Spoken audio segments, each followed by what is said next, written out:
My school field trip was ruined by prehistoric fauna. Part 2. Part 1, everyone can leave except for Luke. I froze. Professor Princeps never talks in that serious tone. When the laboratory was empty, he ate a breath mint and cleared his throat. Tell me, Luke, was there anything else of importance you would like me to know? Anything at all, he said seriously. There was one thing. The roots of the mango tree were siphoning water from a stream. The roots had strange purple veins, the same shade as the liquid sap inside the mango. Princeps paused for a moment. His demeanor suddenly changed, as if he had thought of something he forgot to do. Damn it, Harding, he muttered to himself. This might seem like an odd question, but are you familiar with tectonic plates? He asked me. Yes, I know they cause earthquakes. He chuckled. Indeed, they do. However, what is under those plates? What is buried deep in the mantle of our planet? For all we know, you could dig up the wrong rock and contract anthrax. It's just too complicated. What are you getting at? I asked, genuinely curious. It's just a hunch, but maybe these fruits are a product of this river. Maybe the water is an invasive pathogen or virus of some sort. He explained. Something about his confidence told me that he didn't come up with that theory on the spot. If you believe that, I guess I'll tell you one more thing, I said finally. Go ahead, he smiled. The animal that I met at the tree was the dromaeosaurid known as Deinonychus antirhopus. The professor laughed. It wasn't a mocking laugh. It was a laugh of excitement and eagerness. His face softened. I want to see this tree, he said to me. I refuse to tell you the location, I said, regretting the words as they left my mouth. Why not? He said, disappointed. I told him that it wasn't safe, especially because of how unpredictable wild animals are. Especially when under the influence of whatever is in the stream. I have weapons that can turn a goddamn T-Rex into a pile of flesh. I'm not scared of a bird. As much as I hated to admit it, I wanted nothing more than to go back to the site of the stream. I sighed and accepted, telling him I would be his guide. The professor smiled. I'm glad you came to your senses. Think of what we could accomplish out there. We could name a species after us. Imagine it Deinonychus jacoblucensis. No, absolutely not, I said with certainty. He frowned like a child denied a toy. Can I go too? A voice suddenly asked. We both turned to look at the speaker. It was a woman from my class. Ooh, hooray you? I asked, dumbfounded. Where did you come from? Professor Princeps said. My name is Elizabeth. She smiled, ignoring the second question. She had blonde, curly hair and freckles. She was about my height, which is a little over 510. Why do you want to go? I asked. I'm bored. You're bored? You're in a damn jungle. How the hell can you be bored? I raised my voice, offended at her downright blasphemous remark. Calm down, Luke. Princeps silenced me and turned to the girl. Elizabeth, I'm afraid I have to deny you this trip. It isn't safe. Please let me go. I'll do anything, she begged. I couldn't help but notice that she somehow hid without anyone seeing her colorful sweater the entire time. I wanted to ask her if she was hot wearing that, but it wouldn't be very relevant. The sun began to set as we debated. Look, it's getting late. Let's just stop chatting, shall we? Princeps said. If you don't let me go with you, I'll tell everyone you all are leaving, she said, getting cockier. I groaned in annoyance. Just let her go, I said to Princeps. If she gets hurt, it was her call, he agreed. We made our way to the building across the main garden area to meet up with the rest of the group when we heard a loud crashing sound, followed by a screech of pain. The bird room, Princeps said, rushing to the door. He pushed open the glass door to see the door to the bird room shattered once more. A few of the captive ostriches fled into the jungle. One ostrich lay motionless in the doorway. In the darkness of the building, I noticed the unmistakable silhouette of the Deinonychus. What is it? Elizabeth said excitedly. Luke was right, Princeps whispered. It's a fucking dinosaur. The dromaeosaurid tilted its head up and barked. Is that a velociraptor? Elizabeth asked. Somehow worse than that, I replied. That's the second time ostriches have escaped into the wild, the professor grumbled. I slowly turned to face him, stunned. Second, I whispered loudly. Also, why worry about that when we're dealing with? The Deinonychus turned to look at us. It fled quickly, like a fox fleeing a henhouse. The feathered tail disappeared into the brush. Tomorrow, we look for the stream. Get some rest, Princeps said finally. I walked to the dorms. Elizabeth followed close behind, grinning with her hands behind her back. "Are you excited?" she said enthusiastically, walking with a childlike strut. "Honestly, yeah, I am," I told her. She reminded me of a child. She perceived the world as a grand adventure. A part of me wanted to be annoyed at her energetic demeanor, but a part of me enjoyed having a naive companion. She was charming to be around, as cruel as that makes me seem. We entered the dorms and got ready to sleep. After I brushed my teeth and changed into a large t-shirt and old shorts, I crawled into my bed and pulled the covers over my body. "Where have you been?" Matthew said suddenly, looking down at me from the top bunk. "None of your business," I said firmly. "We're actually going to look for," Elizabeth began but stopped when I shushed her silently. "That sounds fun. Can I join?" he asked. "You don't even know what we're doing." I told him. "Yeah, I do. You're going to look for the fruit," he said confidently. Damn it, I didn't even bother arguing with him. He'll forget we even had this conversation by morning. "Can you all do me a favor and shut the hell up?" Isaac's disembodied voice said from across the room. I looked around for which bed he was in. "Sorry," I said quietly. I turned on my phone and opened Instagram. With no connection, I simply stared at a loading screen. A loon called from somewhere in the jungle. Loons didn't live in coastal environments, right?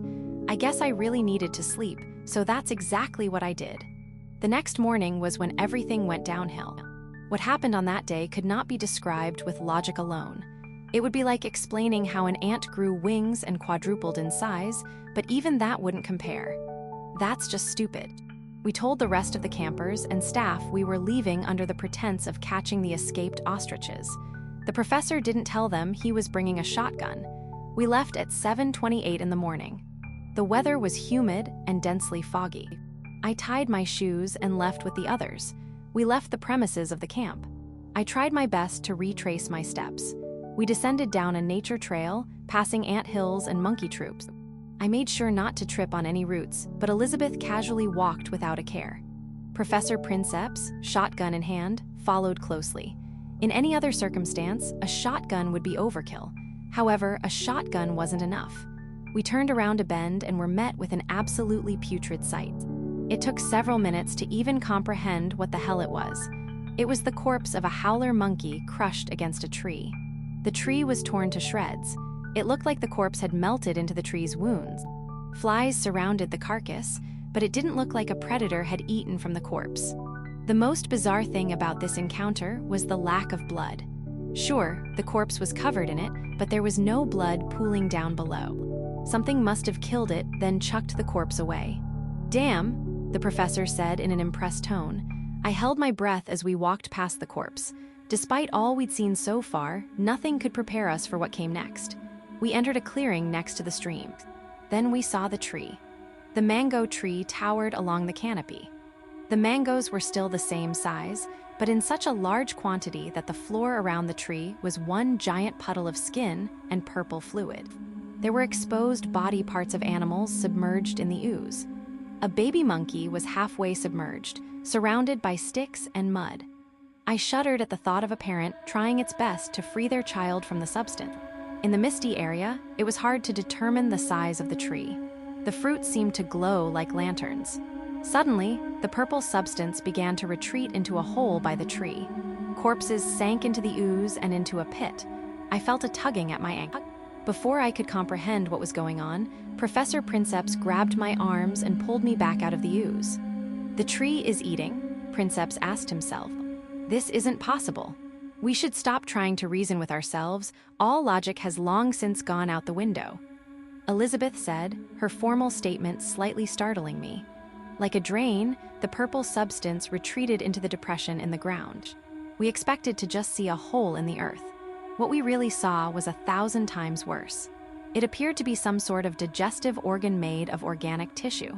It inhaled and exhaled through a crude sphincter. A putrid scent of rotten carcasses emitted from the opening, causing flies to enter. "What?"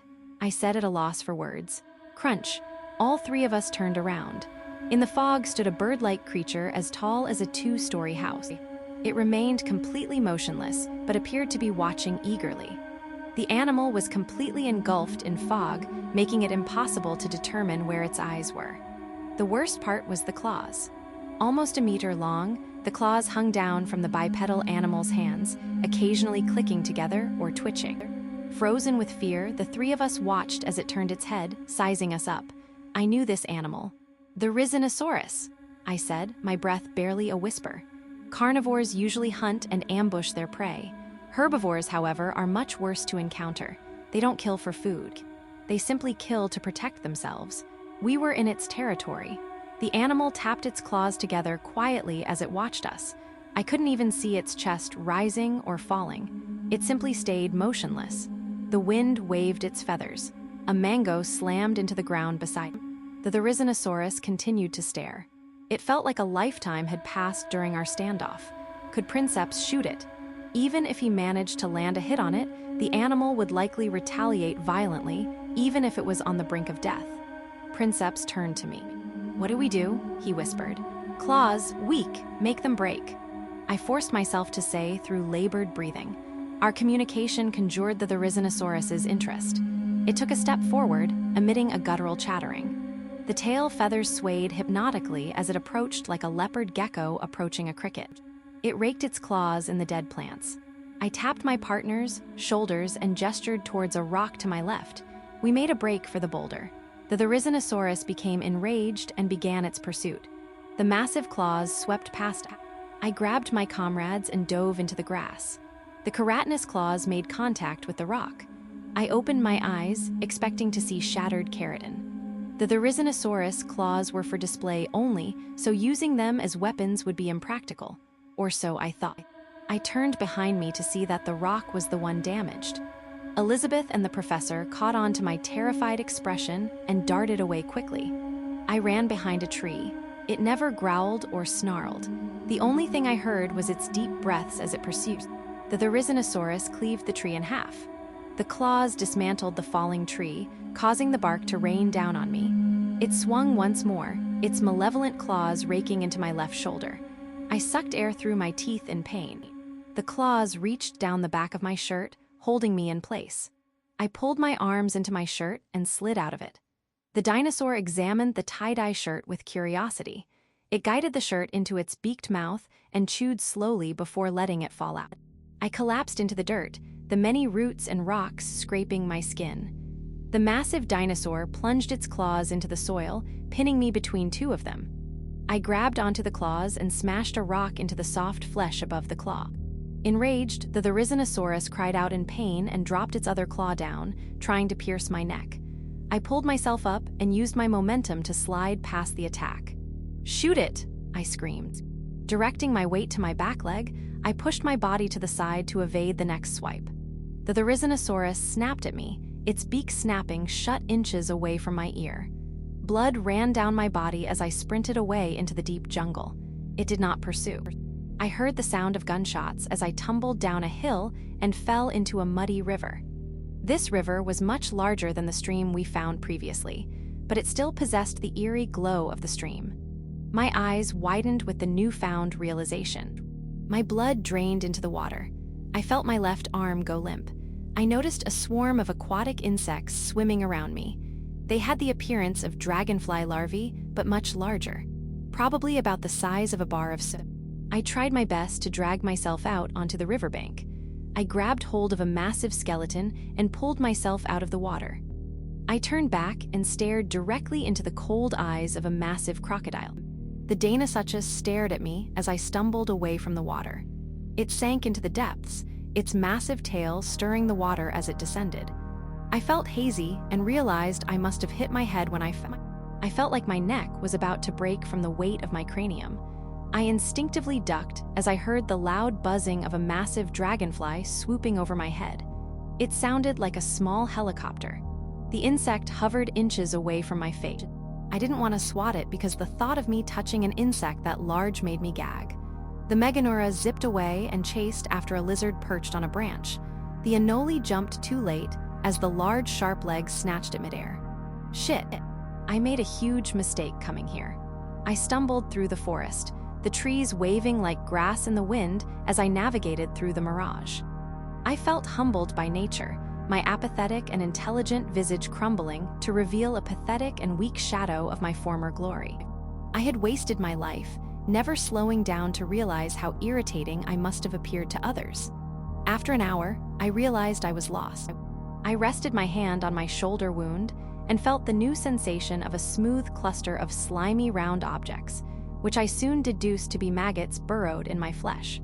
I scratched the wound, causing the dozens of tiny insects to dig deeper in my flesh. I held in my scream and kept moving. Fatigued, I dragged my feet through the jungle. I processed the thought of laying down and sleeping. I wanted nothing more than to stop moving and let the jungle digest me. I was going to die. They say that nobody dies without regrets. I would probably agree with the majority. I never did anything outright terrible in my life. At its worst, it was just unfulfilling. I never accomplished anything great or saved a life. I just passed my classes and did the bare minimum. Was I really happy with that? Absolutely not. It was my fate to meet these anomalies. Whether I died to them or made them a turning point in my life was my choice alone. That's why I'll keep trudging through the jungle. My legs felt like the stumps of dead trees. I felt like I was going to buckle under my own weight. I didn't bother asking how I hadn't lost consciousness from blood loss. Each step felt like a minute passing. Suddenly, I heard footsteps behind me. I turned around and saw 2 camp employees. Their eyes widened in shock. "Holy shit, kid, are you all right?" one of them asked. The other gave the first employee a look that said, "Are you seriously asking that?" I looked down at my hands. My fingernails were caked with blood and my arms covered in dust. I looked like I just crawled out of hell. They told me that I fell to the ground face first. I woke up in the medical facility. A large bandage was wrapped around my left shoulder and upper body. I gazed at the heart rate monitor as it beeped quietly. Despite feeling exhausted, I felt no need to sleep. I wanted to talk to someone immediately. Outside my room, someone looked through the window. It was the professor. A wave of emotions flooded over me. I was relieved of his survival, angered at his abandonment, and concerned at why he was watching me. I stared him in the eye. He knocked on the heavy wooden door. I motioned him to enter. He limped into the room, diverting his weight to a cane. "Long time no see," I said to him. "Take off your bandage," he said bluntly. "What my bandage?" I stuttered. "Won't I need that? Just take it off," he ordered sternly. I had no intention of arguing with him. I unwrapped the bloody bandage. He held a mirror behind my back. I was right. I looked into the handheld mirror. My blood ran cold. There was no scar. There was no bruise. My wound had completely healed. "How long was I out?" I panicked. "A day," he said. My body had regenerated in a day. "Don't bother asking how," Princeps said as the question began to escape my mouth. "Does the camp know?" I asked frantically, referring to the animal we encountered. "Where is Elizabeth?" "They don't know, and Elizabeth is playing checkers with the other campers," he answered. "That isn't a good idea. That thing," I said with disgust, "shouldn't be kept hidden. People could get hurt," I proclaimed. "They'll get hurt whether we tell them or not," he said. I looked at him. "You realize what you're saying, right?" Princeps nodded. "If word gets out, this island could be at risk. Imagine all the scientific advancements we could make here," he said. "Imagine all of the scientists who will die here." I said coldly. I suddenly realized something. "Elizabeth is going to tell everyone what happened. She can't keep her mouth shut." Princeps nodded. "I am aware. Everyone on the campus is going to know, just not anyone off this island." I couldn't tell what he was thinking. Was it selfishness? Was it pride? Why would Princeps keep those things a secret? Does he want all these discoveries for himself? I learned a long time ago that trying to reason with anything on this island was a waste of time. "We will be evacuating the island when enough planes get here. I suggest you keep everyone informed about what we're dealing with here," he said. I nodded and left the room. As I left the medical facility and went outside into the sunny main thoroughfare, people stared at me like they were seeing a ghost. Elizabeth got up from her checkers game and ran up to me. "How'd you sleep?" she said. She looked down at my body. Where's your shirt?" she asked. "Good question," I said without elaboration. "Whoa," she continued. "What's your workout routine? Here I was mistaking you for a geek." "What's your max bench?" "You ask too many questions," I said, hiding my smile. As much as I hate to admit it, I did enjoy the attention, as I don't get much of it at home. "How did you get away from that dinosaur unscathed?" she asked me. "I was going to ask you the same thing," I said. Suddenly, Matthew approached me. "Is it true you fought a T-Rex? Who won?" he asked. "You've gotta be kidding me. That wasn't a T-Rex and I wouldn't call it a fight." I shrugged him off. "What was it then?" He pressured me. "You could say it was a giant turkey," I said jokingly. I entered the dorms. I pulled out a clean shirt from my suitcase and pulled it over my body. I examined my arms as they slide out of the short sleeves. Not a single scratch. It must be from soaking in that river. Even then, wouldn't I get an infection from the water? I want to know why this is happening. If this strange liquid causes animals to reverse engineer their offspring, would my child be more primitive? I grew more uneasy as I paced around the room. Nothing about this is right. I struggled to cling to any form of reason.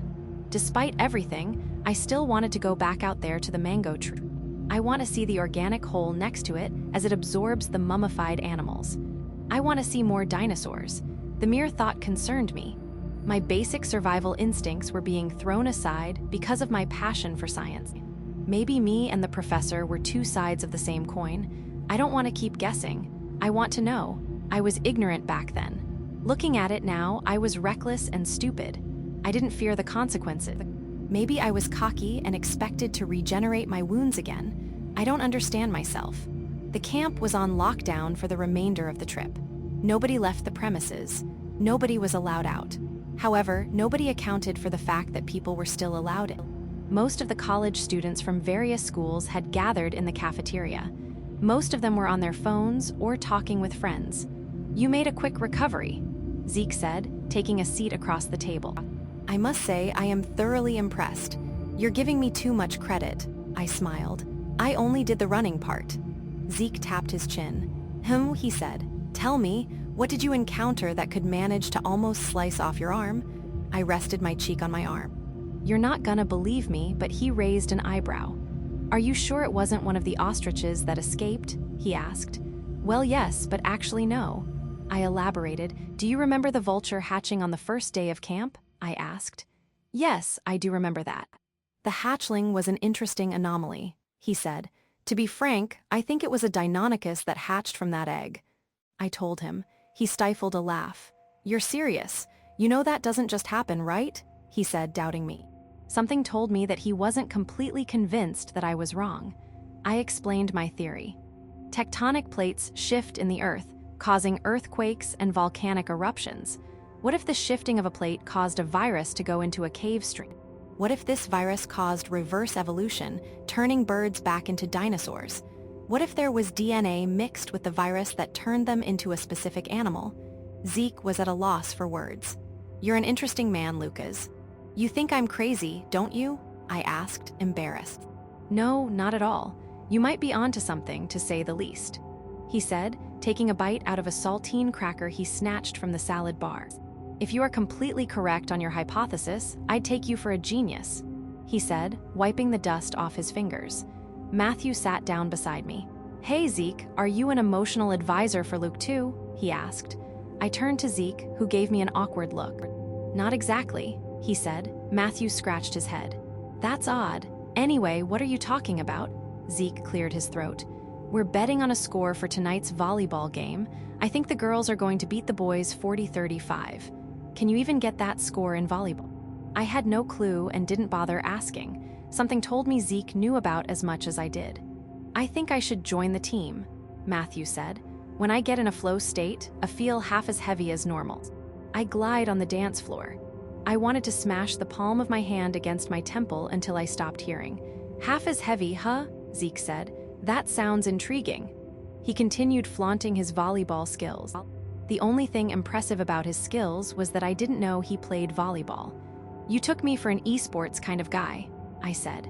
Suddenly, all three of us turned to see a figure pass the glass window. The glass doors of the entrance shattered. The entire room went completely silent as everyone directed their gaze at the shattered door. A Deinonychus stood tall at the entrance. It was not alone.